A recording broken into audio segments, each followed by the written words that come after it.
ওবায়দুল কাদেরের ব্যাংক হিসাব ফ্রিজ। আওয়ামী লীগের সাধারণ সম্পাদক ওবায়দুল কাদেরের ব্যাংক হিসাব ফ্রিজ করেছে বাংলাদেশ ব্যাংকের আওতাধীন আর্থিক গোয়েন্দা unit, Bangladesh financial intelligence unit বা বিএফআইইউ।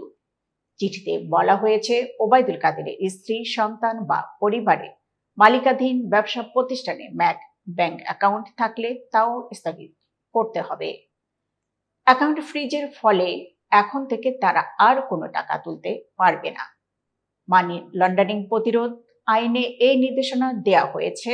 এছাড়া স্থগিত করা হিসাব সংশ্লিষ্ট তথ্য বা দলিলাদি, যেমন হিসাব খোলার ফর্ম, কেওয়াইসি ও লেনদেন বিবরণী আগামী 5 কর্মদিবসের মধ্যে পাঠাতে হবে।